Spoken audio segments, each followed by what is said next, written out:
What up, what up, what up, what up, what up, what up, what up, what up? What's good, people? What is up? What is that? They went from the fourth level of hell and sent us down to the seventh level of hell.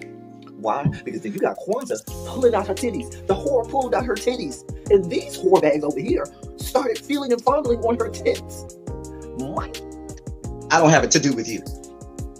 Girl, you can go over there, rant and rave.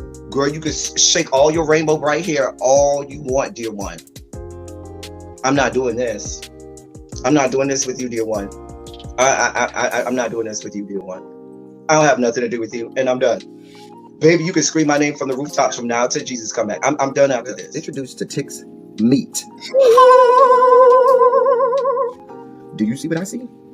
Did y'all really hello, casting, wardrobe, y'all let him roll up out of wardrobe with these pants on, giving us all of this, thinking we were not going to see it? We have been waiting with bated breath and anticipating all season long for the slightest glimpse, and y'all just put it out there this episode in all of its magnificent glory. Listen, that young man said, baby, you ate on this first date, you giving up the cooch on the first date, okay? Or you gonna run me my coins. Run me my cooch or run me my coins. Run me my cooch or run me my coins. Run me my cooch or run me my coins. That's our new theme song. That is the new song. Listen, somebody need to put a beat to that. Run me my cooch or run me my coins. Run me my cooch or run me my coins. This what y'all got going on. Called out Sandcastle. Sand, bitch. Ow. Oh my God, it was so funny, girl.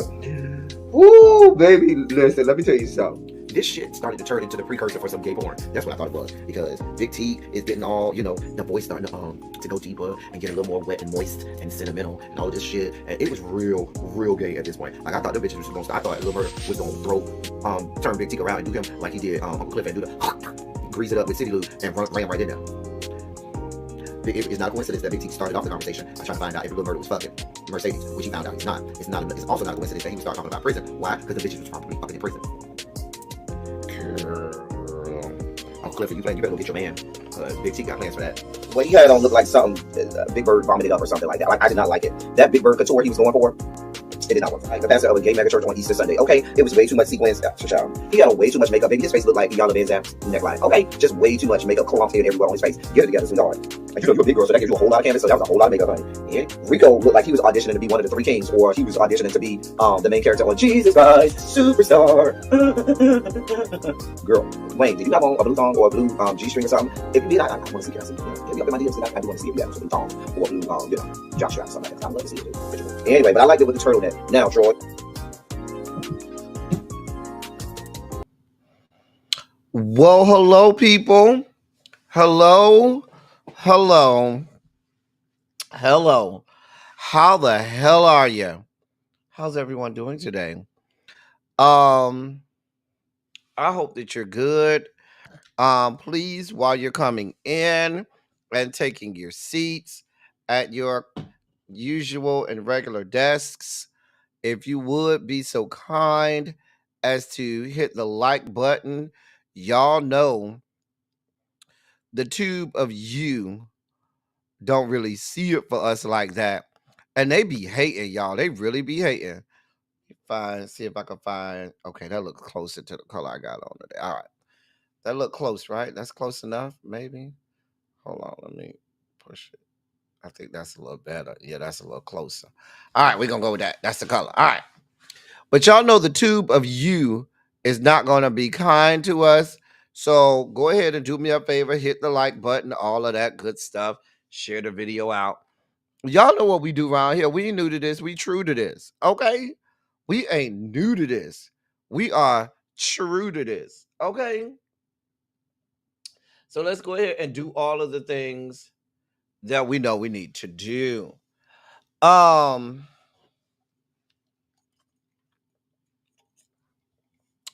Today's Red Bull, Karuba, elderflower.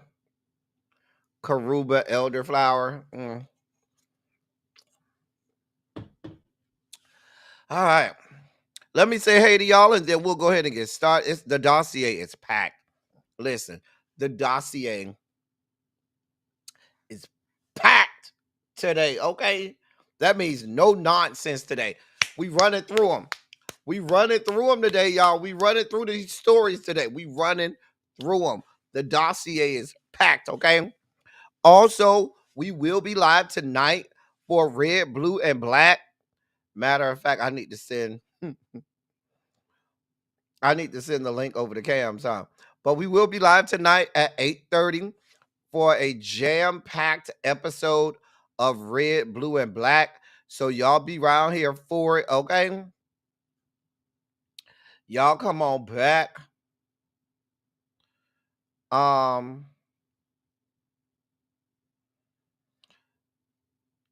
come on back around here for everything Red, Blue, and Black tonight, okay? Okay. Let me send this to Cams while I'm thinking about it. Because I will forget and he'll be real mad. All right. I will forget and he will be mad. Y'all will be mad. Everybody be mad at me. All right. So Cam's got the link. So.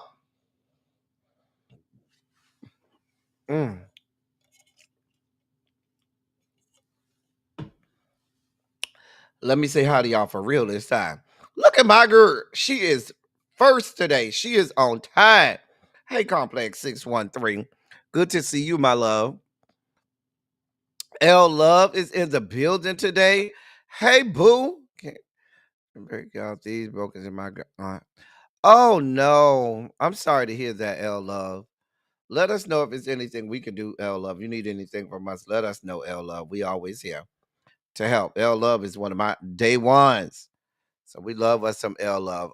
But yeah, we're gonna definitely hold you up in prayer.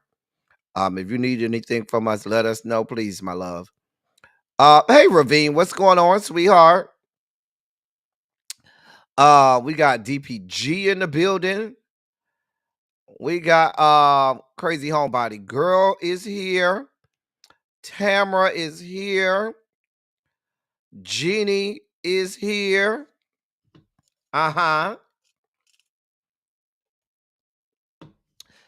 Quake is here. Ronald rode from on top of somebody's son long enough to come up in the building. Hey, Ronald.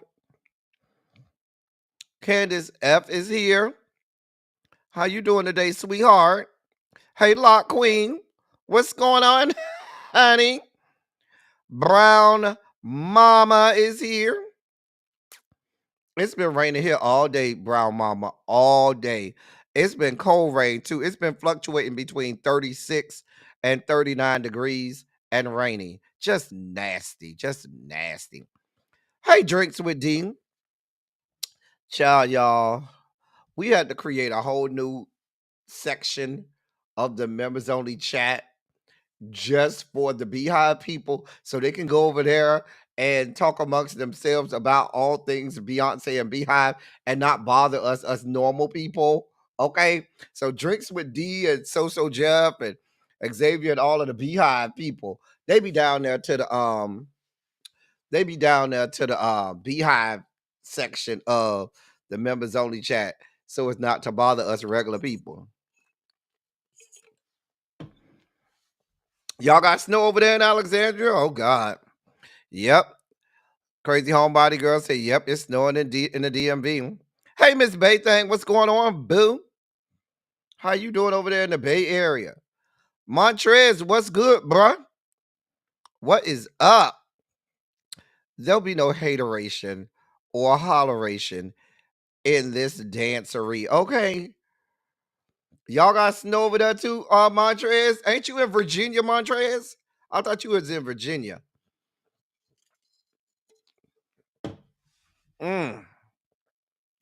Child.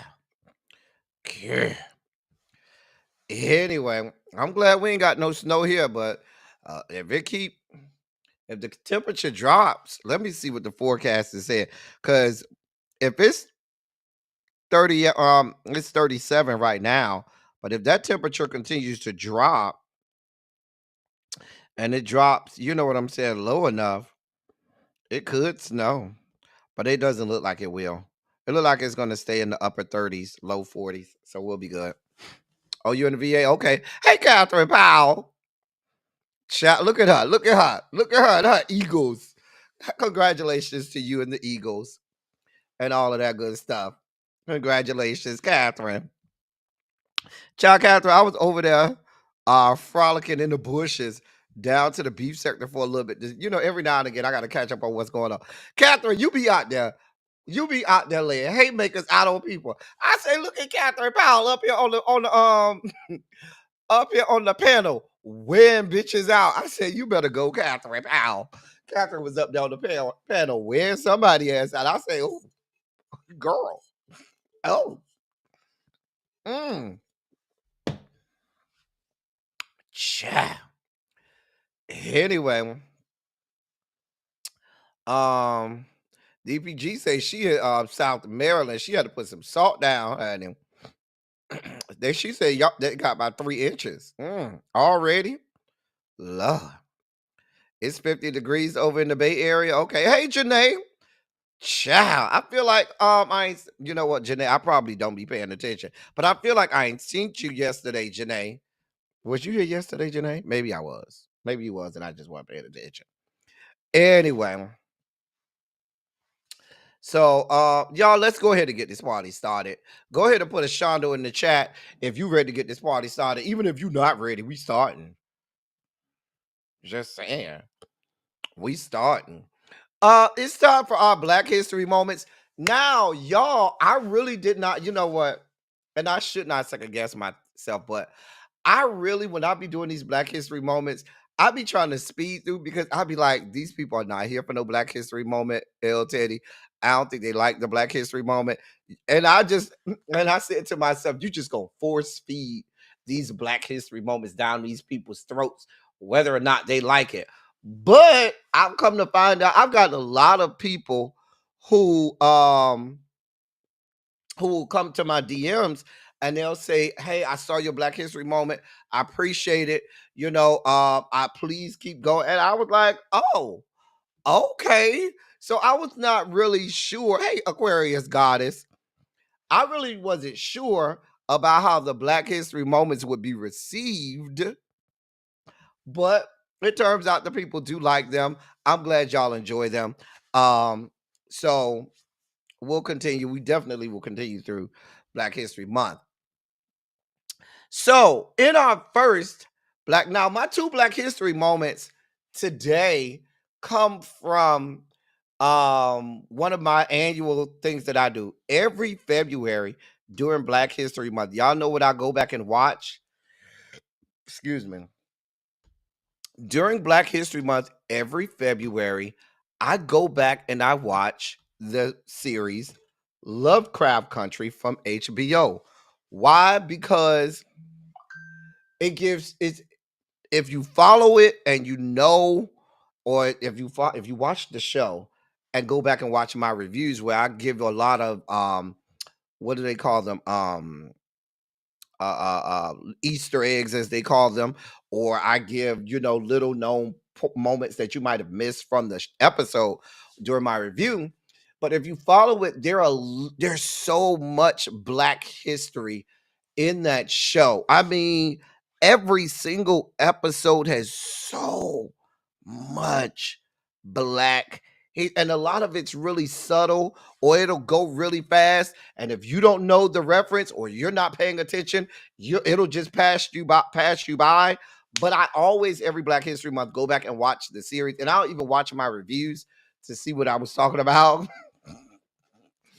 at the time. So our 2 Black History moments for today both come from as I was watching, I watch an episode today because Lovecraft Country is a lot to watch all in one day. Like, it's a show you have to watch one episode and then take the day and say, oh, that was a lot. It's one of those episodes where you watch one episode and you got to give it a day. You be like, oh, okay, I'll be back tomorrow. Because if you sit there and watch all of it at it's a lot. It's a lot. So if you're gonna go and watch Lovecraft Country, which I highly recommend, do one a day, one episode a day. Beautifully done. There was only one time that I think there was one criticism I had. One time where I think they got it wrong in Lovecraft Country. Um, and that was the episode. I hate to spoil it for people if you haven't watched it. Hey, Cymera. Hey, Demetria. The only time I think they got it wrong was when they tried to have what's her name emulate what happened to Emmett Till. She tried to emulate or experience what happened to Emmett Till, and that I talked about. You have to go to my review and watch why I thought they got it wrong. Go back and watch the review. So for that, but yeah, that's the only time I got it wrong. Everything else was done beautifully, beautifully. All right, so um in our first Black History moment, this comes from episode, I believe it was episode 1. Yes, it's episode 1. Absolutely, it's episode 1. Hey, Universal Goddess. Child, yes. Child, yes, Janae. Child. So we're going to first talk about in the Negro Motorist Green Book. Now, if you watch Lovecraft Country, you may have not even known that this is what they were referencing in episode 1. I think it was episode 1. I think it was multiple episodes. It was 1, 2, and 3. I think it was. I have to go back and see. But I think it was multiple episodes where they referenced the Green Book. Anyway, I know definitely episode 1. But in the Negro Motorist Green Book was something that was created back in the year of our Lord 1936. It was first published by a postal carrier named Victor Hugo Green, who lived in Harlem. Like most African Americans in the mid 20th century, he had grown very weary of the discrimination blacks faced whenever they ventured outside their neighborhoods. Rates of car ownerships had exploded in the years before and after World War II, but the lure of the interstate was also fraught with risk for African Americans. Whites only policies meant that black travelers often couldn't find safe places to eat and sleep, and so-called sundown towns, municipalities that banned blacks after dark, were scattered across the country.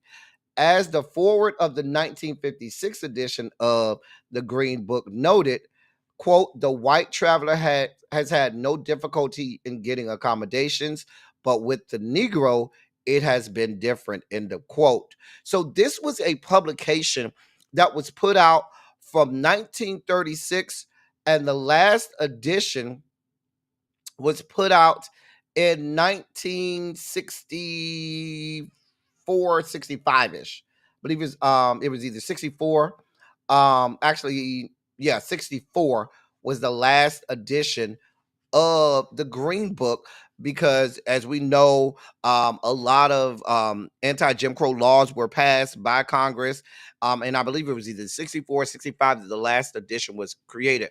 But this was a book that told you, going state by state, which cities, and in each and within which cities, which spots within that city were safe for black people to travel to. It caught on really quickly. At first, it was when it was first produced, it was just a local thing for blacks locally in Harlem, and then it started to expand to all 5 boroughs, and then it quickly caught on in the Northeast, and there became multiple individuals that worked in the production of the Green Book. And so it became widely circulated. It's actually, if you go to the Library of Congress and the Smithsonian, you will find all of the early editions of the Green Book. This book was so important to Black people at that time because it was a safety to life issue. If you went into the wrong establishment, if you stopped in the wrong town, they would give advice on what, if you were traveling, which gas stations um, were best for you. Not just the gas stations that allow blacks there, but which gas stations you needed to go to so you had enough gas to get past the sundown towns.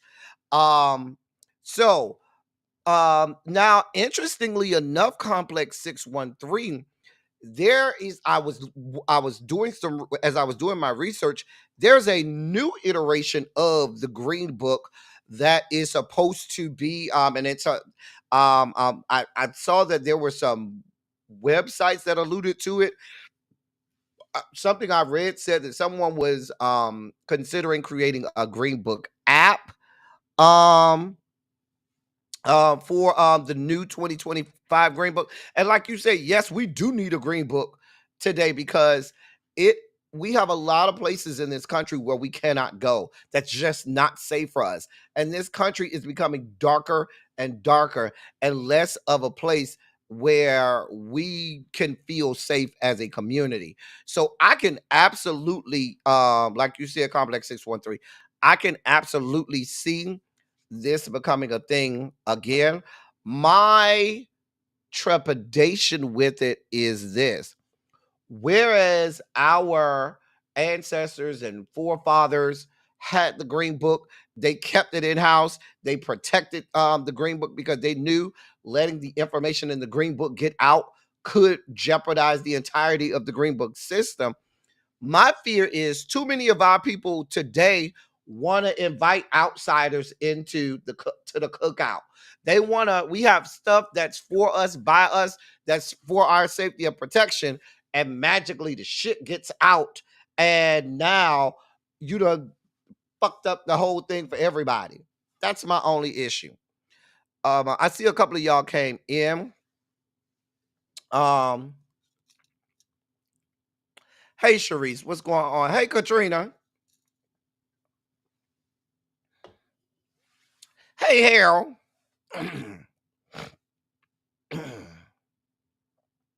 Hey Harold. Hey.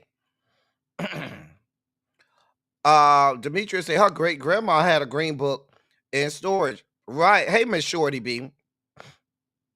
Hey, Universal Goddess. Hey, everybody coming in. I see y'all. I see y'all. So that was our first Black History moment. Oh boy, heck, go Paul. Hey, Paul. What trade you had over there today, Paul? Uh-huh. Hey, Antonia. You say your dad still has his Quake? That's good. Daisha says my great aunt's house was listed in a Green Book as a safe house for people traveling to spend the night. See what I'm saying? Like, it's so important. Um oh my god. That DPG says the Green Book app would be awesome. Hey Spicy Original. Hey Lovely 31 Blueprint. But yeah, that's my only fear. Hey Symmetry. I just really think that y'all know how some of these people are today. And I'm not saying that we should not be inviting there certain people, but certain things should just be for us. I'm just being honest.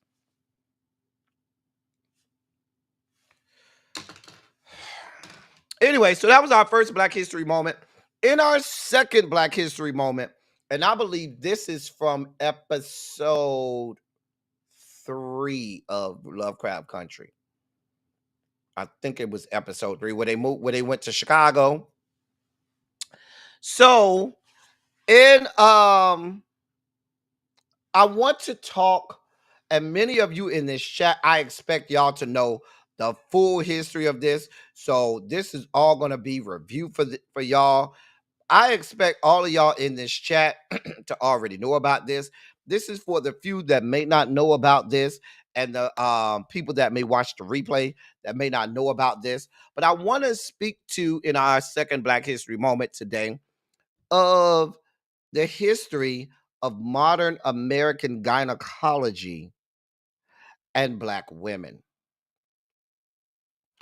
and the brutality of Black women for the sake of modern American gynecology.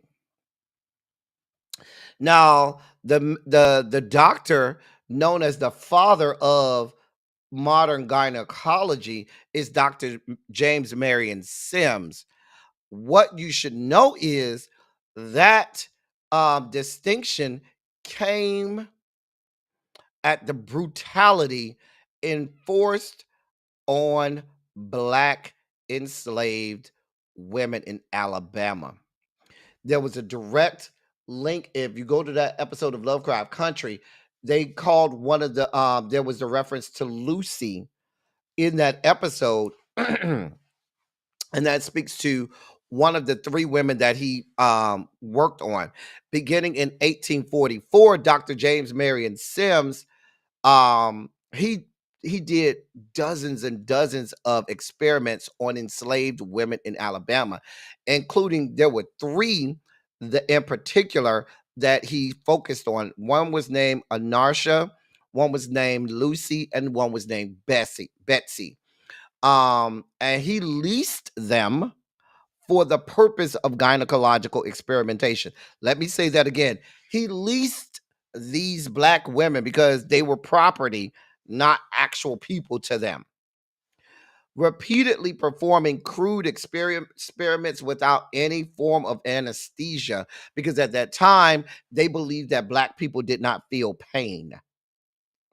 And that's a lot of the basis, as we know, of a lot of modern medicine was based on the fact that they felt, and still to a certain degree today, feel that Black people either don't feel pain or don't have the same pain tolerance as other people. Um in a lot of in all of the sources that reference him and studied and did biographies and did the research on Dr. Sims, they talk about how he repeatedly performed crude experiments without any anesthesia, as he attempted to be the first to repair vesicovaginal fistulae, which is, for my readings, it's a tear in between the bladder and the uterus that's very painful throughout the pregnancy, and urine can seep out, and it causes a lot of pain. And so he was looking to be the first to repair that. And and in the research, they found that he talked about after he had finally, after 5 years of experimentation, Dr. Sims, after performing his 30th surgery on Anarcha without anesthesia, he successfully repaired the fistula, or successfully completed, was the first one to complete the surgery. He went on to receive all types of accolades. He became published in the American Journal of Medicine. He also eventually ended up serving as the president of the American Medical Association, the AMA, back in 1875, and served as president of the American Gynecological Society in 1879. He became very wealthy. He was heralded as the father of gynecology. There was a statue in his honor in New York that was torn down. That statue was torn down recently. It was just a few years ago. Somebody will remind me what year that statue was torn down, but this was very recently. This was, I want to say, 2018. I want to say like 2018. But there was a statue in his honor in Central Park, and it was removed because when the story of how Black bodies um, were basically sacrificed at the behest of him with no regard to ethics with no regard to even it was never about helping those black women or mending them or making them whole again or healing them. It was all about the study. So they were basically using like lab rats and, maimed and crippled, and all types of horrible things happened to them. Now, even though Anarcha, Lucy, and Betsy were the three that received the main focus of his experimentation, they weren't the only ones. They're just the three that ended up bearing the brunt of them, because he brunt of his experimentation, because he leased them out just for that purpose, as if he was leasing or buying lab rats. And so they received the lion's share of all of his experimentation. And so he goes on to be heralded for decades. And it's not until the stories, people really started to do research on Dr. Sims. And a lot of people had done research on Dr. Sims, and the research and history had just been thrown to the side or ignored about the brutality to him. In the same way, Johns Hopkins tries to whitewash what they did to Henrietta Lacks, but we know Johns Hopkins and Dr. Gay, who harvested Henrietta Lacks's cells, took that woman's cells, did not give, and made billions of dollars off of it, did not give the family a dime. That woman ended up dying, okay? And they harvested her cancer cells, and it goes from that. Like, black bodies have always been utilized as like lab rats for modern medicine. So that's a brief, short, drop in the bucket history about modern American gynecology, the nefarious and horrible Dr. James Marion Sims, and the history of black women, and how there is no modern gynecology without black women.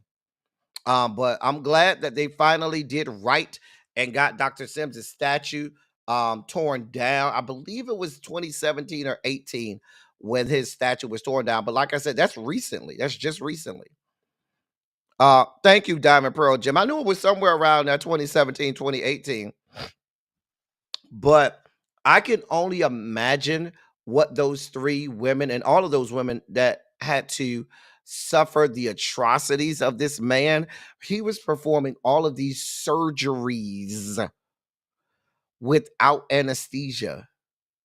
Without anesthesia. And think about Anarcha. Anarcha had 30 plus surgeries on her body. She didn't die. She did not have anesthesia and had to live and suffer through that many surgeries. You have to understand, this means multiple surgeries in a year, as you can probably imagine. This was over the course of 5 years.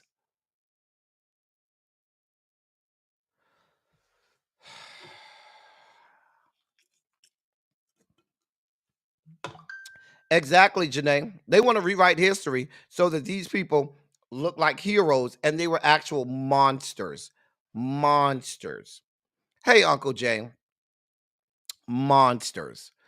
Um, so I just wanted to bring I know most of you all in my chat, y'all are familiar with Dr. James Marion Sims and the history behind modern. And like I said, that's just a small drop in the bucket of the story.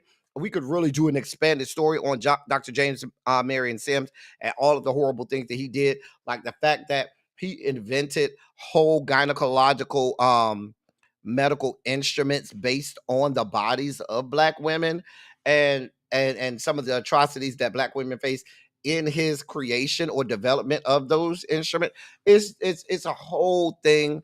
I'm really surprised, and somebody, you may know of one, but I'm surprised there hasn't been a full-on documentary or something, and there may be one. I just may not be aware, but I'm surprised there that I have not seen like a full comprehensive documentary done on Dr. James Marion Sims and all that he has done to all that he did to black enslaved women.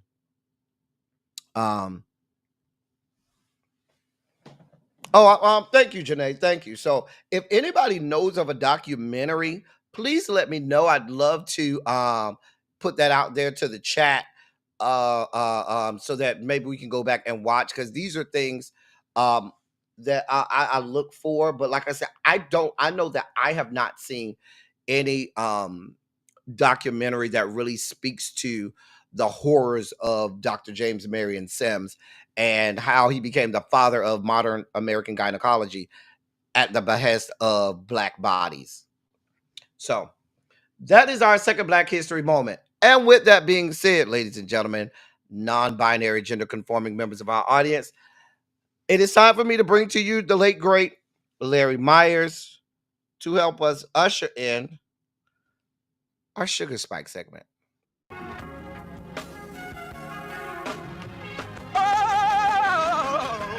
Oh, God. You see, this is the part that I like. Major sugar spike. So loved the world, I want to fight. That he gave his only begotten son. Major sugar spike. And who shall ever believe? Major sugar spike. They shall not perish, but have everlasting life. Taste the biscuit. Jesus. Thank you, Larry. We start our Sugar Spike segment today with Donald John's administration taking an L, another one. A judge has ordered federal health agencies to restore online data sets taken down after President Trump issued an executive order prohibiting the government from promoting gender ideology. U.S. District Judge John Bates agreed to issue the temporary order in favor of Doctors for America, a left-leaning physicians advocacy group that sued by claiming the scrubbing violated federal law. After holding a hearing Monday, the judge agreed it likely violated a provision requiring agencies to provide adequate notice before terminating significant information products. Quote, this opinion has documented the harm DFA members have suffered and will continue to suffer absent intervention, but the harm extends beyond them. End of quote. And that is what Judge Bates said in his ruling. He went on to say, quote, DFA and DFA is the Doctors for America. Quote, DFA has also supplied declarations from doctors around the country who, although not DFA members themselves, are representatives of the widespread disruption that defendants' abrupt removal of these critical healthcare materials has caused, end of quote. So basically what the judge did was said, listen, y'all took down all of this stuff, all of these data sets, removed various public data sets like the Drug Youth Risk Behavioral Surveillance System, which is a resource that's used by a lot of agencies all over the countries. The Data and Statistics webpage for adolescent and school health was taken down, and the pages for social vulnerability for the Social Vulnerability Index were all taken down. Several sites focusing on HIV and AIDS were also temporarily taken down as federal employees scrambled to comply with the executive orders. A lot of great resources were summarily taken down, and this judge order has said that they have to be put back up. Now, our fear is that even though we've had judges that have said You need to put this stuff back up. You need to, here's an injunction. Here's a restraining order. You can't do this. You can't do that. You have to reenact that. They're not complying. We've seen that they're not complying with judges' orders. The problem is the U.S. Marshals. The job of a U.S. Marshal is to enact whatever a judge, whenever a judge comes down with a ruling, the U.S. Marshals, it becomes their job to ensure that that ruling is actually complied with, enacted on, and so forth. That's the job of the U.S. Marshals. The judiciary says, this is my order. This is what needs to happen. The U.S. Marshals are in charge with seeing that that happens. Here's the problem. The problem is the U.S. Marshals fall under the executive branch. The executive branch now is controlled by Donald John Trump and his administration. And so what happens when you have judges that say, I need this order enacted. I need you to see to it that this order, this ruling is thereby enforced. U.S. Marshals try to enforce it, but then when they go to the executive branch, who hired them, they say, yeah, we're not going to enforce that because these are our bosses and we're aligned with them and we're here for them, not for you in the judiciary. We have a huge, huge, huge conundrum going on in politics right now. Hey, if y'all don't see that being a problem, you should. Hey, Pinky Tiki. But we'll see. We'll see. In more news of the house burning down, as we talked about yesterday, Senator Dick Durbin, as feckless as he is, Democratic Senator Dick Durbin out of the great state of Illinois, he is asking the Department of Justice's Inspector General to investigate, quote, highly credible information, end of quote, that Kash Patel, Trump's pick to head the FBI, is already directing a purge of the Bureau before he's been confirmed by the Senate.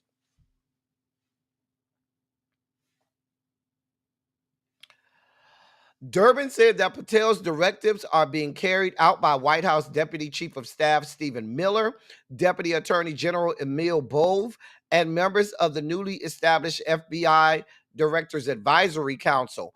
Quote, I have received highly credible information from multiple sources that Kash Patel has been personally directing the ongoing purge of career civil servants at the Federal Bureau of Investigation, end of quote. And that's what Dick Durbin wrote in a letter to the Justice Department Inspector General Michael Horowitz.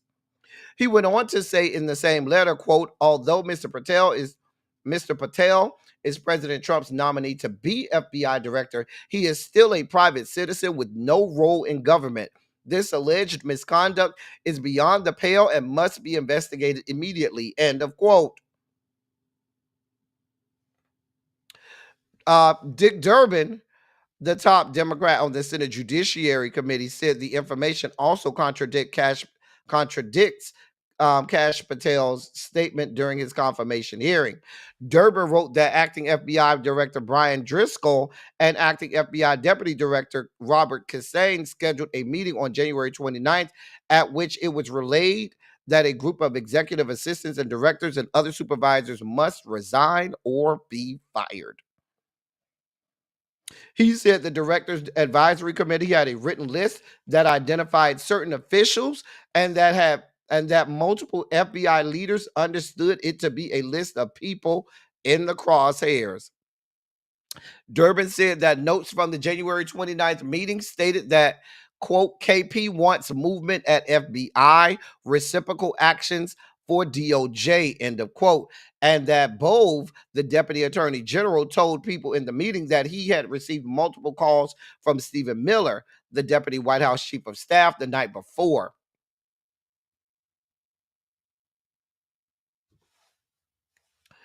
Dick Durbin in his letter also said, quote, Mr. Miller was pressuring him because Mr. Patel wanted the FBI to remove targeted employees faster, as DOJ had already done with prosecutors, end of quote. Let me cut to the chase, y'all.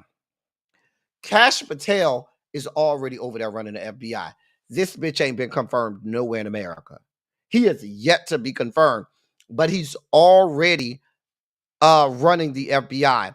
He already has the people that are over there in position doing his bidding, okay? Already doing it. He's putting out notices to these people. I need y'all to make this happen, and this happen prior to him being confirmed. Prior to him being confirmed.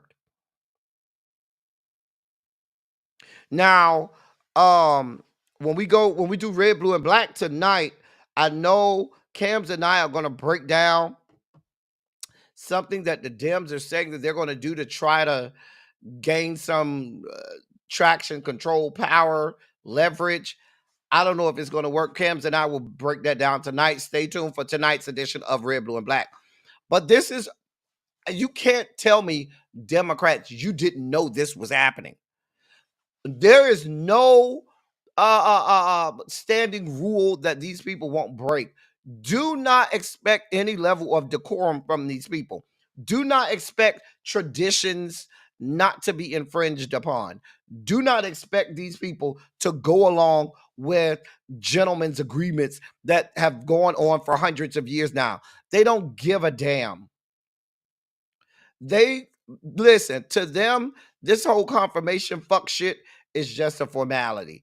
They already know they're going to get in there. They already know that members of the Senate have already either been paid off or told, fall in line and we'll primary you. So that's why they can go ahead and say, bitch, I'm running this shit already. We don't need no, we'll have to worry about all of this formality and shit. I'm already running the shit. Cash Patel is already running the shit, and he's firing members of the FBI. This is happening. Not for dereliction of duty, not for malfeasance, not for anything dealing with them not performing the duties with which they were employed, but simply because they are not acolytes and sycophants of Donald John and don't fall within the cult of Donald John. This is already happening. In more disturbing news, that the House is fucking burning down. While y'all are over here making TikToks and Instagram shorts and YouTube shorts and videos laughing at Latinos, making fun at Palestinian community, mocking white women, or summarily saying that you ain't got time, things like this is happening. Well, you should know that PBS has now closed its DEI office. Public broadcaster PBS is closing its Office of Diversity, Equity, and Inclusion. Quote, in order to best ensure we are in compliance with the president's executive order around diversity, equity, and inclusion, we have closed our DEI office. The staff members who served in that office are leaving PBS. End of quote. And that's what the news outlet said in a statement. President Trump has made efforts to strip DEI initiatives from government departments and applied pressure on private companies to do the same. Quote, we will continue to adhere to our mission and values. PBS will continue to reflect all of America and remain a welcoming place for everyone, end of quote. That's what PBS also said in their statement. PBS's move also comes as Trump's FCC continues to turn up the heat on public broadcasters over taxpayer funding and editorial direction. So this is happening. So we are getting now, PBS has been told to fall in line and lose all government funding, right? PBS will then now be told and dictated to, please mark my words, they're about to be dictated to in terms of what broadcast coverage they do. This is now going to turn into Trump propaganda. I'm telling you what's happening. This shit is fucking happening. Hey, TJ, this is happening. This is why I keep screaming from the rooftop. We don't have time for y'all over here playing these games. We don't have the time. The house is burning, and y'all over here trying to laugh at people who didn't vote your way. We got too much shit that's going on for y'all to be wasting time on that fuck shit. Because if you think it's going to stop at PBS, the FCC has already threatened major news and television broadcasting companies, telling them their broadcasting licenses can be revoked. They're already threatening major television broadcast companies with their broadcasting licenses. This is happening. So while y'all got all of this time for all of that, the house is burning.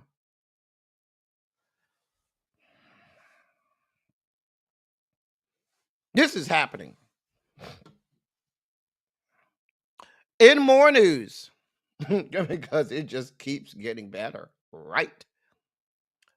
While the people are over there paying attention to all types of other things, because they got so much other things they got time to be laughing and joking, because according, if I leave it to certain people, we got time to just sit back and let it happen and say we did what we were supposed to do, so now we could just sit back and not worry about anything.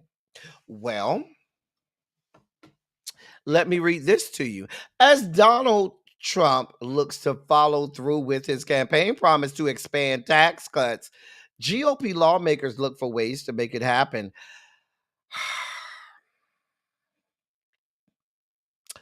Among plans being floated by House Republicans are new taxes on college scholarships. Let me say that again. Among plans being floated by House Republicans are new taxes on college scholarships. Let me say that a third time. Among plans being floated by Republicans in the House are new taxes on college scholarships. Now, if you don't know, college scholarships have never been taxed. But now they're floating around. You know, that's a lot of money over there they're receiving in scholarship. That's billions of dollars in scholarships. Think we could tap into that. Yeah, I think that could be taxed. Yeah, run us some of that. Because remember, they were screaming holy hell that it was the Democrats that was increasing taxes, and they were worried about, and Republicans only wanted to cut taxes. They didn't tell y'all they only wanted to cut taxes only on the rich. Actually, they did tell you that they only wanted to cut taxes on the rich. And the rest of our asses, we're going to get taxed more. So now when your child receives a scholarship, there will be taxes placed on it. They're also thinking about raising taxes on university endowments, and they're talking about an end to student loan repayment plans. One of the first repayment plans on the chopping block is likely former President Joe Biden's Saving on Valuable Education.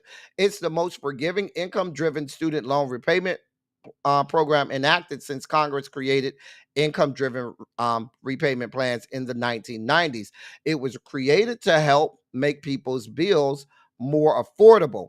The plans limit how much a person can pay each month to repay their student loan based on their income. It also cancels any leftover debt after a certain time, most often 20 to 25 years. The SAVE plan would lower monthly payment requirements even more. It would also offer debt forgiveness for those who took out smaller loans less than $12,000 faster. However, they're looking to scrap all of that, throw all of that in the garbage. GOP lawmakers estimated the savings from overhauling the student repayment plan system would be more than $127 billion over 10 years. The recommendations are not set in stone, nor is it clear if or when they'd actually be implemented. But this is what they're talking about doing. Yep. Uh-huh.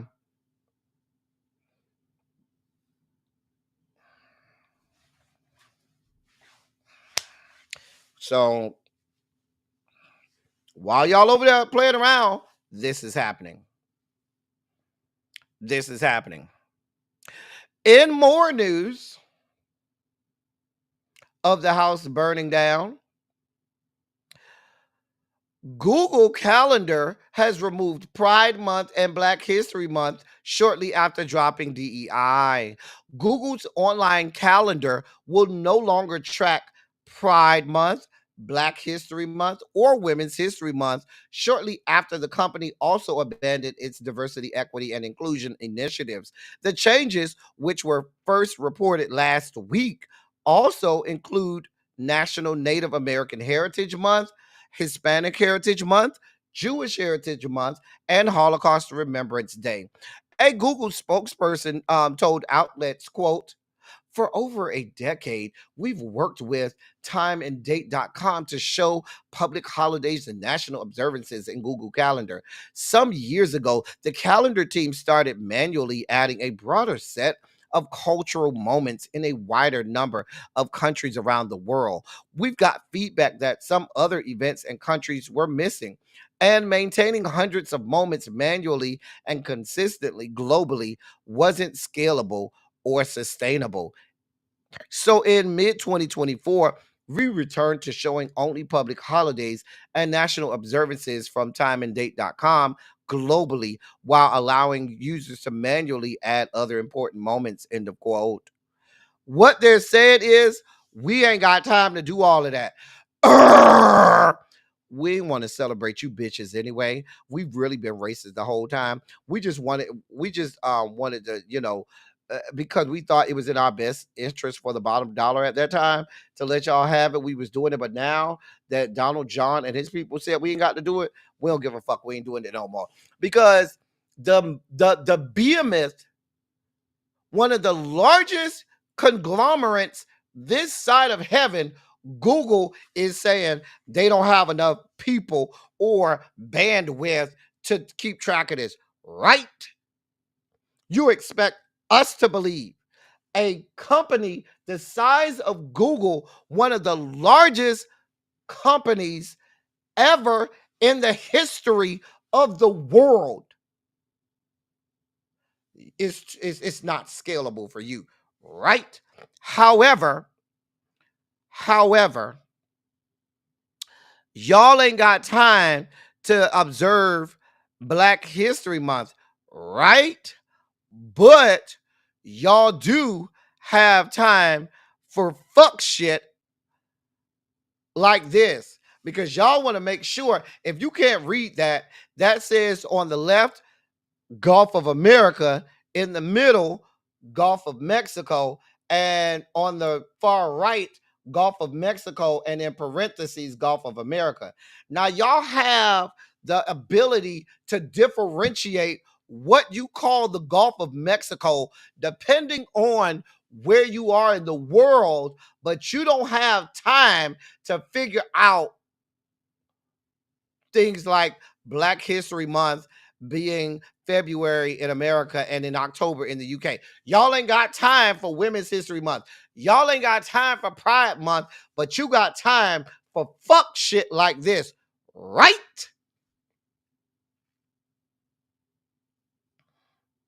It's not scalable for you, right? See, the problem is you make time for whatever the fuck you want to make time for, right, Google? This is what we got going on.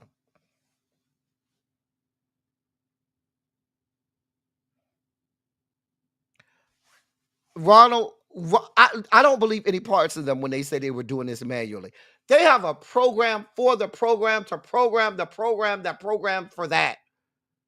They ain't doing none of this shit manually. There's no individual over there typing in each of the different various months. Save me, miss me with that fuck shit. And here's the thing.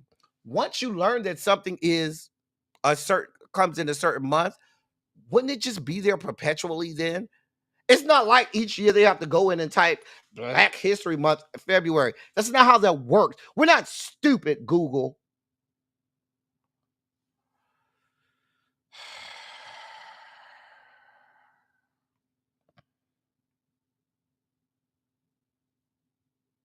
Oh, yeah, go look on Google Maps. Go to Google Maps because we live in America. It will say Gulf of America instead of Gulf of Mexico. Like, this is a whole real thing. Like, this shit is just dumb. Just dumb. But we focused on everything else. And more news of the house burning down. So, and this is the fuck shit right here. This right here is the real fuck shit. This is the playing in our faces shit, okay? The Pentagon has announced it's changing the name of Fort Liberty back to Fort Bragg. The move delivers on a campaign promise from President Donald John Trump. Quote, I'm going to promise you, as I said at the beginning, that we're going to change the name back to Fort Bragg in the quote. And that's what he said back in October in North Carolina. The change honors a different Bragg than its original namesake. The original Bragg was General Braxton Bragg, who fought for the Confederacy. Instead, they say that it's going to honor Private First Class Roland L. Bragg, who was awarded a Silver Star for his actions as a U.S. Army paratrooper during the Battle of the Bulge in World War II. U.S. Secretary of Defense Pete Hegseth signed the order just yesterday. Let me tell y'all what the fuck is going on here. There's a congressional law that was passed that said you cannot name a United States military base after a member of the Confederacy, which many bases, military bases and establishments are named after. And that's why you saw all of those changes to the names of military bases. Let's be clear. They are playing in our fucking face. Why would you say we're changing the name back to Bragg if this was going to be a new Bragg? Y'all really mean the original General Braxton Bragg, the general of the Confederacy? But you just found a convenient red herring, a convenient person whose name was who had the same last name and said, "Oh no, it's to him." We know what you're doing here. You're not fooling anybody. You're not fooling anybody. You're not fooling anyone. It's just fucking ridiculous.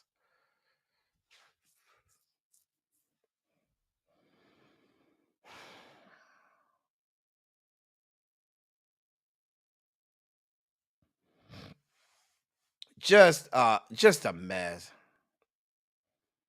Tracy, do we need to drink? Do we need to drink together, Tracy? This is just a whole mess today, Tracy. We need to drink, Tracy.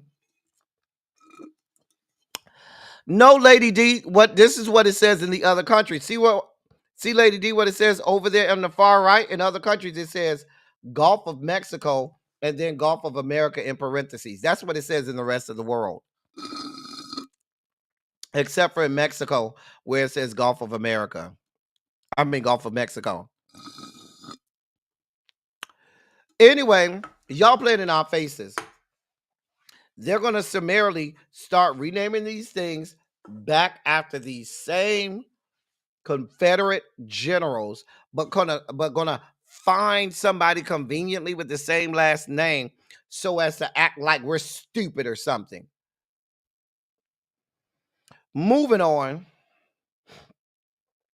So in Texas at DFW Airport, People found these signs. Let me read the sign to you. Let me make this big so you can read the sign. So this was found to be a hoax, hopefully.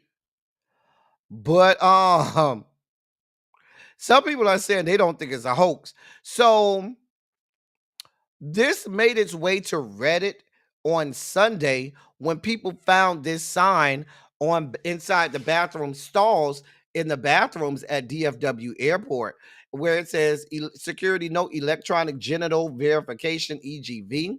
Your genitalia may be photographed electronically during your use of this facility as part of the electronic genital verification pilot program at the direction of the Office of the Lieutenant Governor. In the future, EGV will help keep Texans safe while protecting your privacy by screening for potentially improper restroom access using machine vision and artificial intelligence in lieu of traditional genital inspections.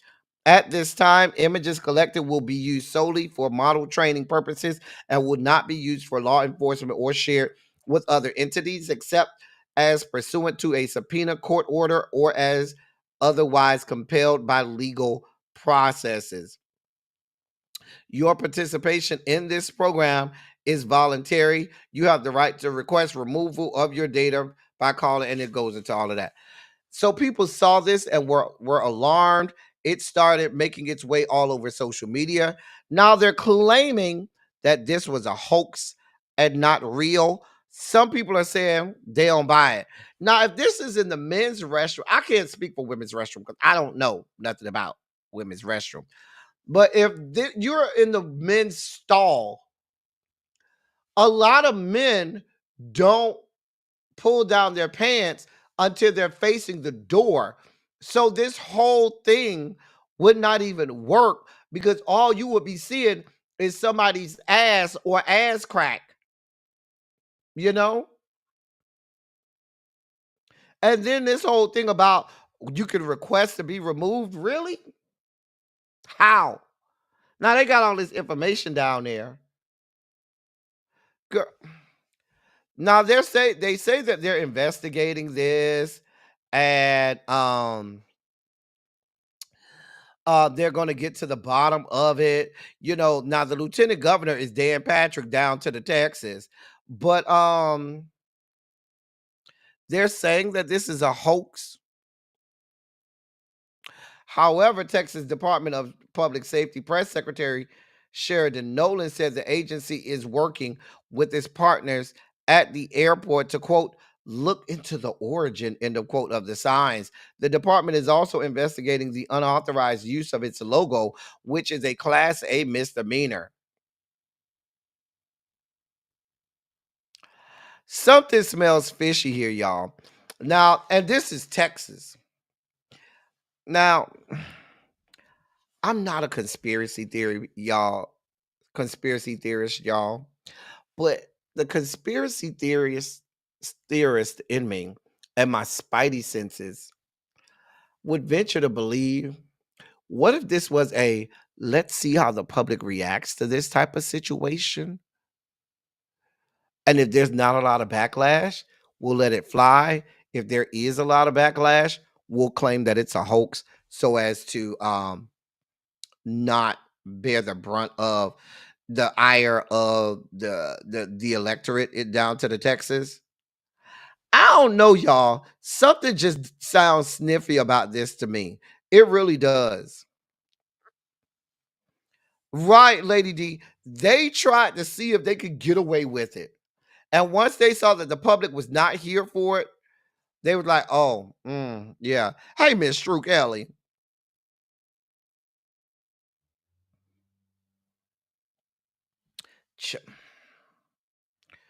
Child, please don't think that they are removed from doing this. Y'all know how they all feel about bathrooms and shit. Y'all know they out here policing bathrooms and shit. They damn near gonna have you pull out your junk when you walk into the bathroom to make sure that you're really a man or a woman. I'm just telling you where we're going with this. Child, Gabby, I don't know, girl. Girl, I don't know.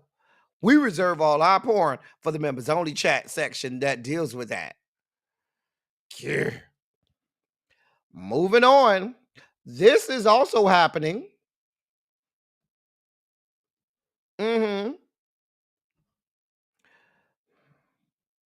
Now, this sign was taken down. This billboard was taken down in out of Montgomery, Alabama. Montgomery Mayor Stephen Reed um has requested the removal of this billboard.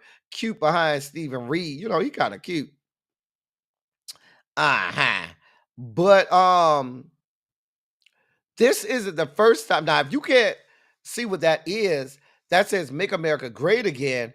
But on one side, you see John Lewis and the members of SNCC, and on the other side, you see state troopers. This is an image from Bloody Sunday when SNCC crossed the Edmund Pettus Bridge in Selma in back in the year of our Lord 1965. 1965. And they got bloodied on that Bloody Sunday. Now, this isn't the first time that they put this billboard up.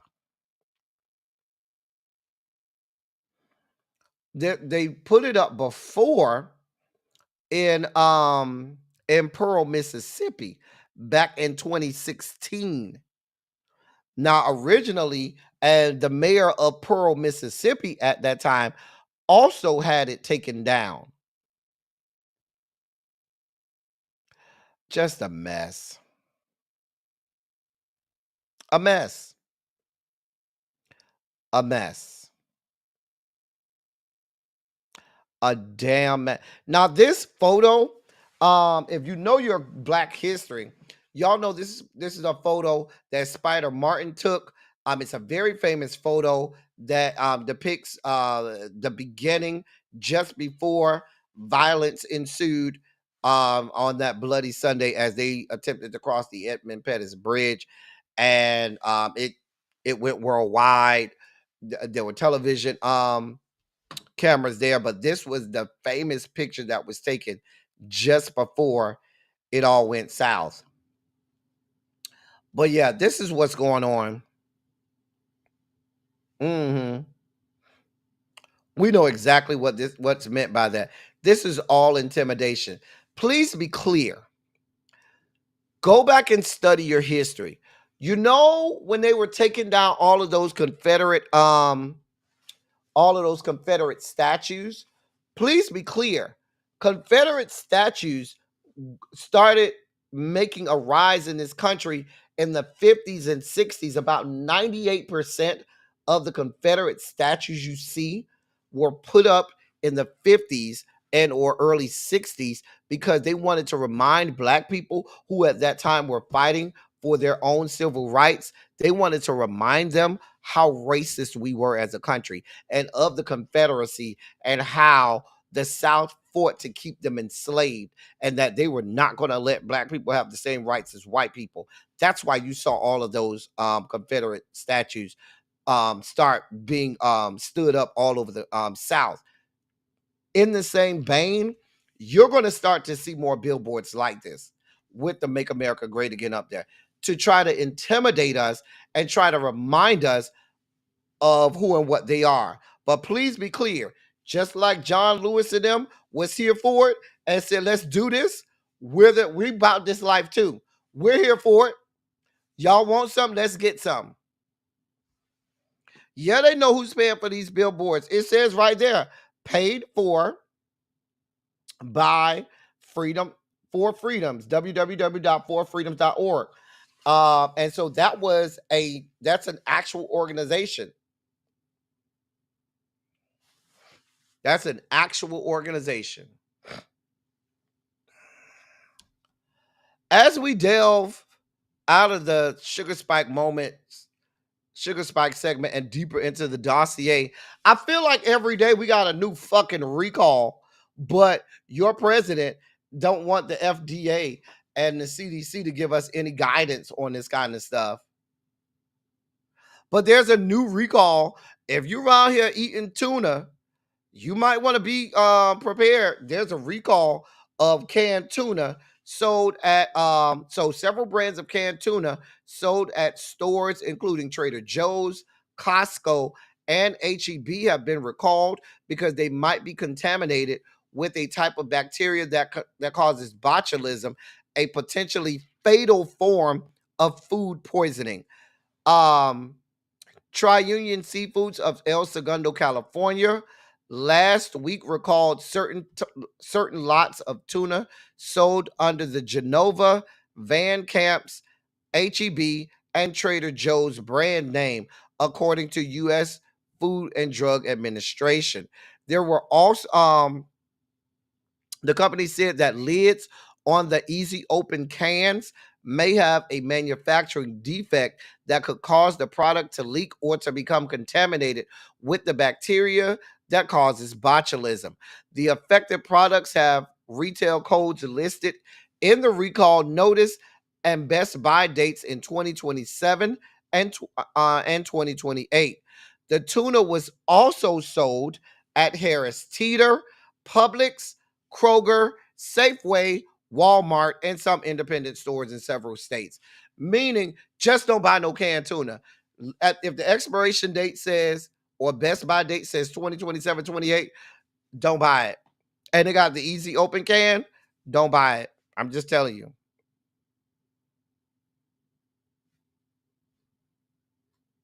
They trying to kill us, y'all.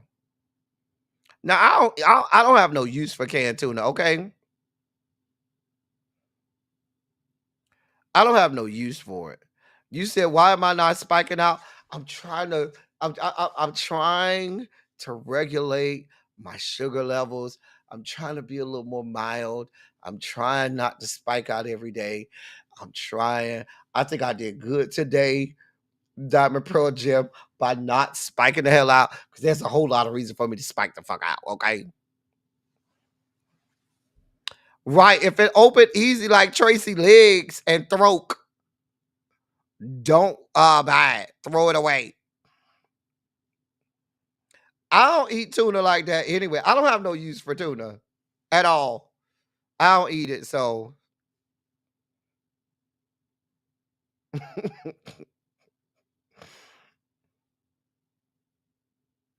Listen, TJ said she had to eat this egg roll for her not to spike out. Why y'all spiking out and I'm not spiking out? Larry, the people are spiking out.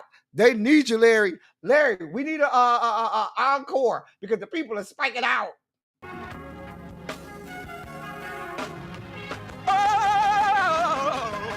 Oh, God. You see, this is the part that I like.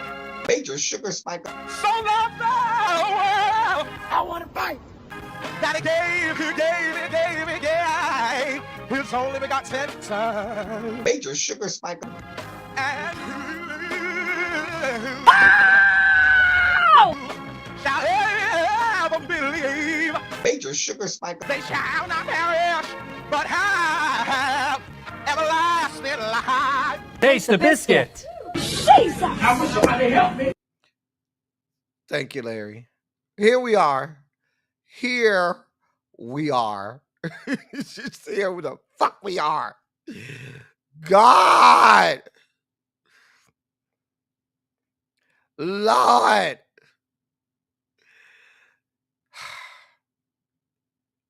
Here we are. In more news, as we delve into the dossier. Tracy, did you get my message about the Diddy stuff? You didn't get my message, did you, Tracy? I sent you a message, Tracy. In Instagram. I'm going to need you to read your messages, Tracy, and not be over there firing people, okay? God. Anyway, in more news, an American Airlines flight was delayed after a passenger named his Wi-Fi hotspot, quote, "There is a bomb on the flight." End of quote. An American Airlines flight from Austin to Charlotte was delayed for hours after a passenger named their Wi-Fi hotspot, quote, there is a bomb on the flight, end of quote, triggering a full security investigation. The incident occurred, on February 7th aboard Flight 2863 at Austin Bergstrom International Airport. Passengers were forced to deplane, undergo additional screenings, and have their electronic devices checked by police before the flight was cleared to depart. Bruce Steen, a 63-year-old passenger from Charlotte, North Carolina, was on board when the situation unfolded. According to him, a young man approached a flight attendant with a tablet showing her something that immediately raised concerns. The flight attendant notified the cockpit, and soon after, the pilot announced that the flight was returning to the gate due to an administrative issue. Authorities, including the Austin Police Department and the Department of Aviation, were quickly notified of the security concern. After a brief wait, the pilot informed passengers that quote somebody renamed their hotspot to read there is a bomb on the flight, end of quote. A lieutenant from Austin PD boarded the aircraft and addressed the passengers, making it clear that the situation was being taken seriously. He went on to say, quote, if this is a joke, please raise your hand now, because we can deal with the practical joke differently than if we have to do a full-blown investigation, end of quote. When no one admitted responsibility, authorities took further action. APD escorted passengers off the plane in groups and required each traveler to show their hotspot names to verify who was responsible. The TSA, Transportation Security Administration, confirmed that all passengers and luggage were rescreened, emphasizing that the agency, quote, takes bomb threats very seriously, end of quote. Charlie had the bomb sniffing dogs and everything. But here's my thing. Once y'all alerted them that this was happening, you think this person didn't go back and just quickly change their Wi-Fi name? I'm just saying. Like, I would just immediately think that this person would just change their Wi-Fi name. Unless y'all had their, now if y'all went and searched the IP address, that's a different story. But if all you did was check people's Wi-Fi names, I would venture to guess that these people ain't do nothing but change their Wi-Fi names. Moving on. So the Beehive, come to the front. I need y'all to handle this, Beehive. Can y'all handle this for me, Beehive? I don't have the energy. I leave this to y'all in the Beehive. I don't have the energy for all of this, okay? So I'm gonna just leave this to the Beehive people to handle, because I ain't got it to do with this story, okay? So this is exhausting. So people are criticizing Jay-Z and Beyonce for their parenting because Blue Ivy, who is 13 years old, people are saying that she look a little too grown. Why does she look 13 going on 30? If she's 13, why y'all taking her innocence from her? The people all over social media are saying why she look grown. Da da da da da. I don't have it to do. I don't. They're questioning the parenting skills of Jay-Z and Beyonce, saying that you shouldn't be letting her dress like this. And baby, I don't know. It ain't my child. I can't tell people how to raise their kids. Okay, I don't know. Let's be clear. Blue Ivy will never live the life of your child or any child that you know. Okay, Blue Ivy is not like the rest of us. Okay, let's be clear. I ain't got nothing to do with it. The people all over social media are saying she dressed every time we see her. She dressed real grown. Why she don't look like why she look like she 30 and not 13 and stuff like that. even though I didn't think she was 13. I did. She do be looking like she's 17 or 18 and not 13. But I don't care. That ain't my child. I ain't got nothing to do with it. If your mama told you and your daddy say you can wear it, baby, go out there and wear it. I don't know. Now, my problem is, and we see this all the time, there's and I know this is not a word, adultification of black children and black bodies. Whenever it's black children, they try to make it like, oh, little black boys and little black girls are magically turned into grown-ass people, and white kids are allowed to do whatever they want to do, wear whatever they want to wear, look however they want to look, and nobody accuses them of being grown. But who am I? Ronald, I don't know. Now, y'all know I'm not a Jay-Z and Beyonce fan, okay? I ain't got nothing to do with it. I'm just reporting what the people got to say. I ain't on nobody's side. If that's what they want their children to wear, let them wear it. I don't have anything to do with it, okay? Listen, somebody asked that too, Fred. Where's the little boy? I don't know where the little boy at, Fred. I don't know, okay?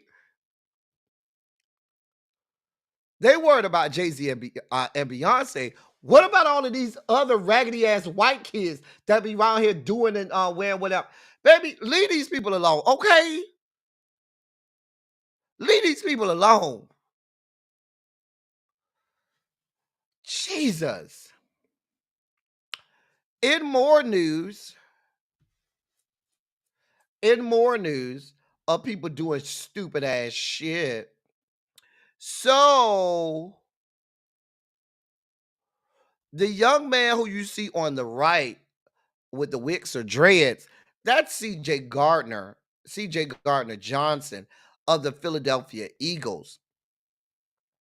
Now his mom owns a restaurant, okay, called Village Beer Garden, okay?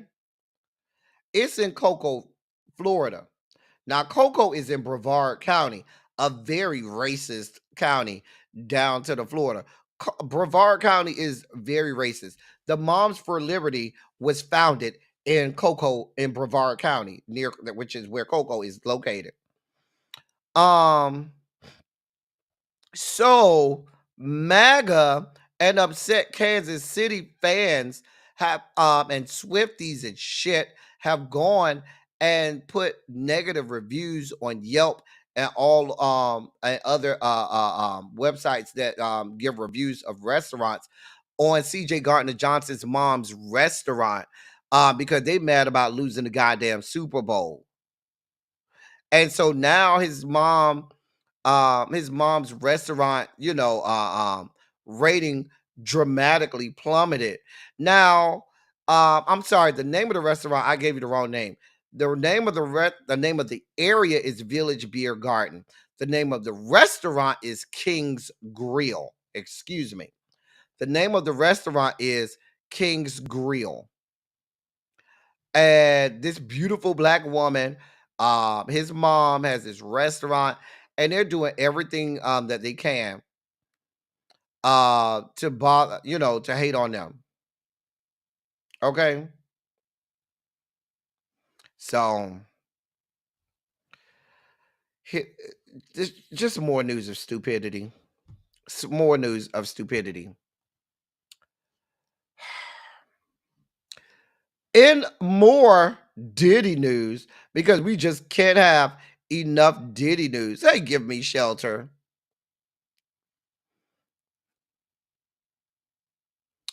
So there's a new Diddy case because we wake up every morning to a new executive order and a new Diddy case. Okay. So according to the new lawsuit, Diddy had a one-night stand with a street performer. Now the guy is saying that Diddy raped him, and that's according to the lawsuit.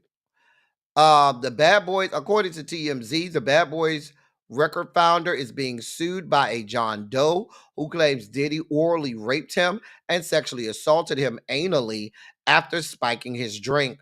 In the lawsuit obtained by TMZ, The man claims he was he was singing and playing guitar on the street outside a popular Los Angeles nightclub in November of 2022, when a man claiming to be a talent scout for Diddy invited him to a Diddy party. The John Doe claims he was driven to a private home where Diddy invited him to sit down, have a drink, and talk about his music aspirations. He says as the conversation progressed, he complimented Diddy's necklace, and Diddy asked if he wanted to see more of Diddy's jewelry collection. The guy claims Diddy then took him into a private room where John Doe suddenly felt drowsy, off balance, and slightly euphoric, despite consuming only one drink. He says the room had no jury, and Diddy bluntly asked, quote, "Have you ever sucked a dick before?" End of quote. He claims he told Diddy no, and Diddy responded, quote, "You should try it," end of quote, while exposing his penis. The guy claims Diddy forced him to perform oral sex, grabbing the guy's face and forcefully inserting his penis into his mouth. He says he became more incapacitated from the drugs Diddy gave him, and Diddy undressed him and assaulted him anally before leaving the room. The next morning, the guy claims he woke up at the house to someone giving him an IV, and he was driven back to the nightclub and dropped off, never to hear from Diddy again. He claims he suffered pain, mental anguish, emotional torment, humiliation, and shame as a result, and he's going after Diddy for damages.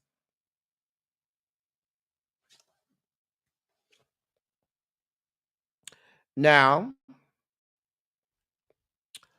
I'm sure that y'all don't have to ask me who the attorney is that filed the lawsuit. Go ahead and put it in the chat. I ain't even got to tell y'all what attorney filed the lawsuit. Go ahead and do it. But I'm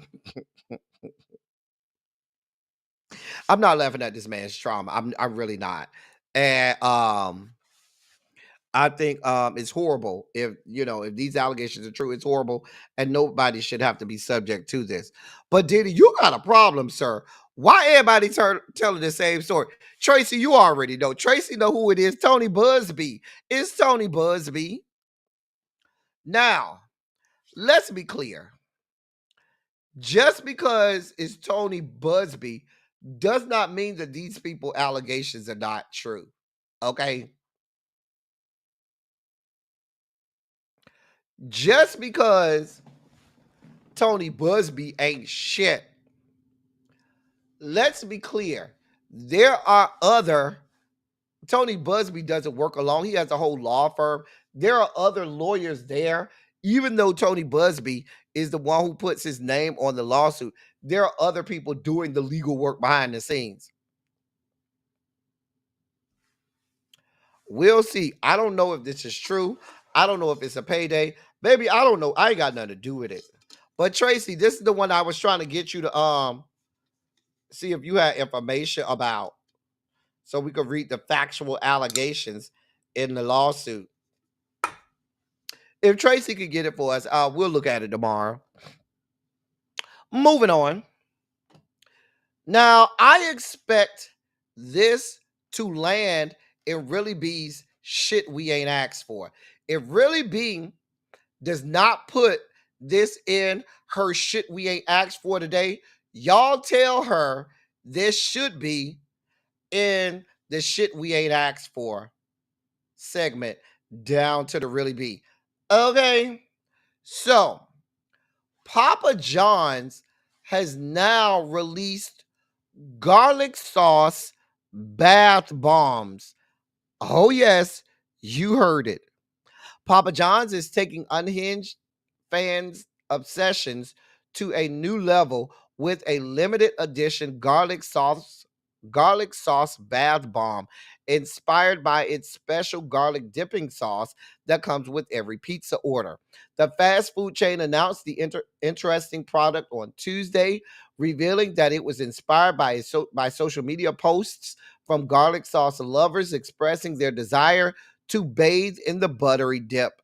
Photos of the bath bomb show a garlic-colored sphere packaged in a dark green box with the words "Special Garlic Bath Bomb" in the quote alongside the chain's logos. Fans looking to get their hands on one will need to share their love for Papa John's garlic sauce on social media. The brand will select super fans based on their posts and send them the exclusive bath bomb as a reward. Who the fuck came up with this?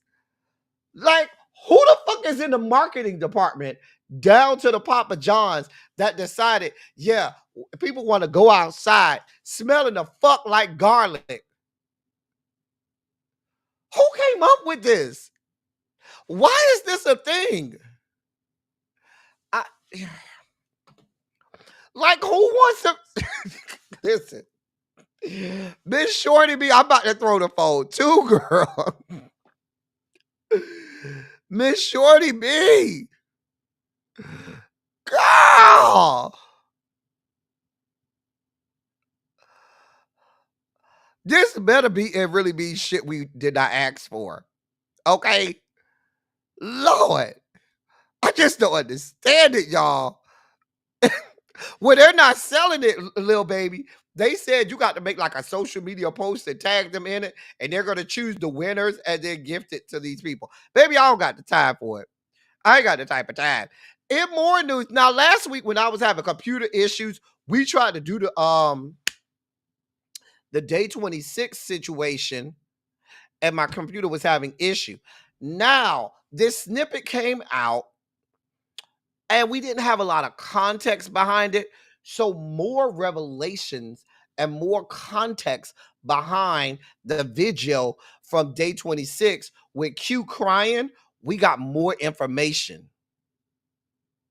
Here's the video that I tried to show last week, and then we'll come back and talk about the context behind this crying after the video. The video is 3 minutes. Here we go. It's just not like Sean that's guilty. They're all fucking guilty, man. Like, and I don't just put the blame on Sean. I blame everybody that's in his circle. They're all minions and they want to be like him. And if they can't be like him, they try to come against him. If they don't got the money or they can't get it as quick as him or whatever he's doing to get it, then all of a sudden it's like, let's turn against him now. You know what I mean? Because I guess whatever. I don't know. Well, you said that you've seen the drugged out Diddy. Yeah. What would happen during those times? Well, I mean, I'll keep it very short. Things felt very sacrificial. Shit. Okay, explain. I can't. And I don't want to sound like I'm a conspiracy person too. You know what I mean? Because I'm not. But when you're under a power, man, it's just I can't go into details now, but sir, like, I'll tell you, it felt like some sacrificial stuff was going on, man. Like, it felt very scary and weird to where I ran to get help. I ran to my doctor. I spoke up with my family. I spoke up to people around me because I was like, if this is true, and I'm caught missing or dead or something, I want you guys to know facts and the truth of what I'm going through and experiencing. Did you have this conversation with the rest of the group? Yeah, they know. So when you guys heard this, we was in tears. Like, oh, yeah, wow, in tears, real. I love my brother. What's going on? Tears, real, hurt, pain. Like that. I got to get an injection in my arm every month for mental health now for the rest of my life. What's the? They diagnosed me as schizophrenic and bipolar. The same thing, kind of like what Fred said he was going through. But it's just, I didn't experience suicide thoughts. I experienced other thoughts of being harmed and stuff. Yeah, I have people in my family who are both schizophrenic and other people that have been bipolar. Yeah, it's real scary when you got to keep it to yourself. Yeah. You start doing things. I was like walking around Rochester, bruh. Like, it's like I really like lost myself for like years. And I don't cry about this no more because I'm stronger. But it's like I was going crazy, bro, trying to figure out like what's going on. And the things that I was feeling are coming to light. now, and I'd be like, whoa, that had to be God, intervening and removing me from that situation because it could have got really, really bad. So, Yeah, man, I'm sorry to go through that. it's okay. Yeah. But at least they found something that actually helps you out to stabilize you. 'Cause I think a lot of people, they self-medicate, whether it's with pills or whatever else. Yeah, man, I'm glad you're okay. Yeah, I'm okay.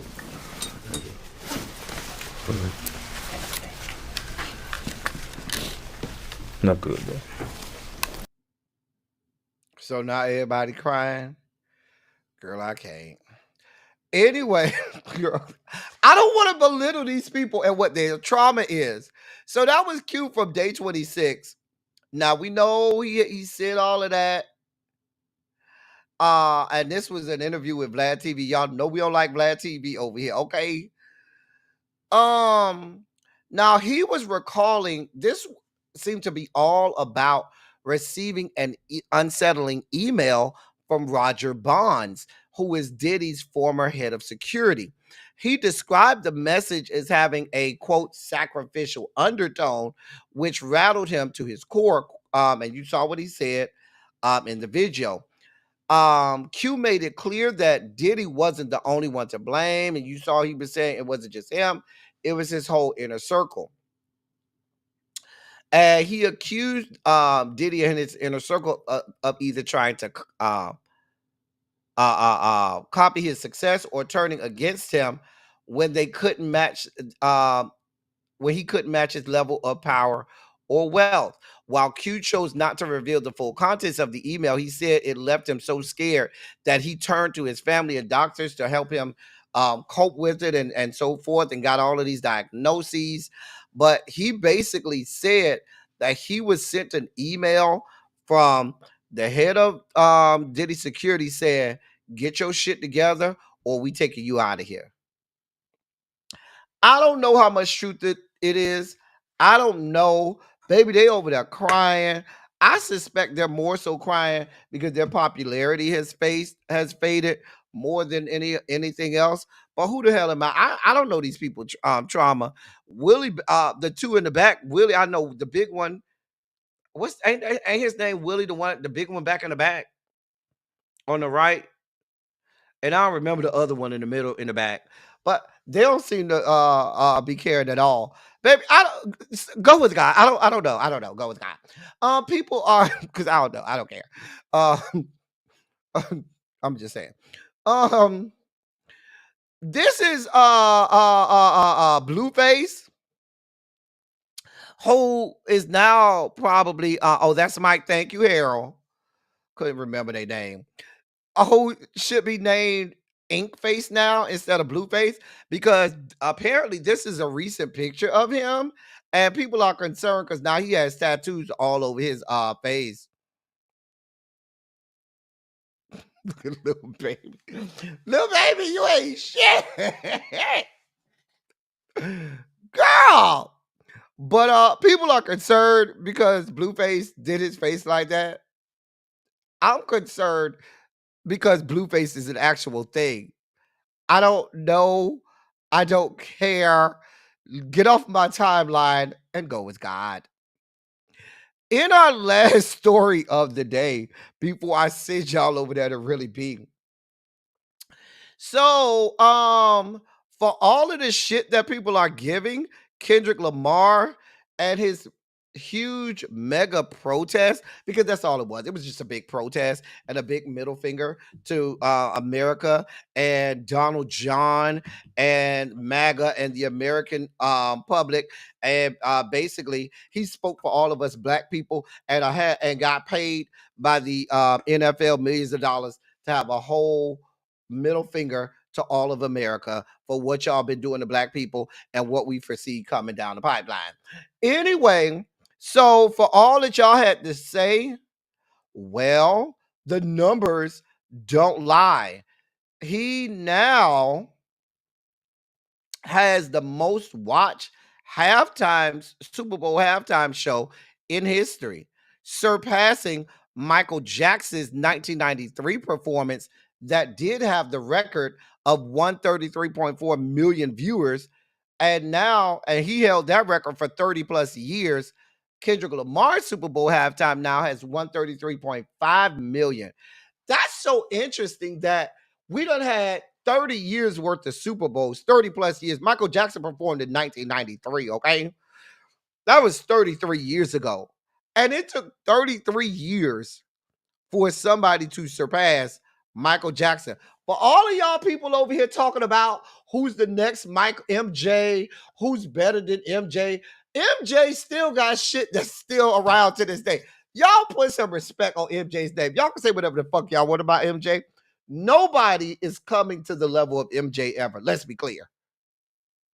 There's no one right now that will ever, I don't care if you say Taylor Swift, I don't care if you say Beyonce, I don't care if you say whoever, whatever, there's nobody in the same stratosphere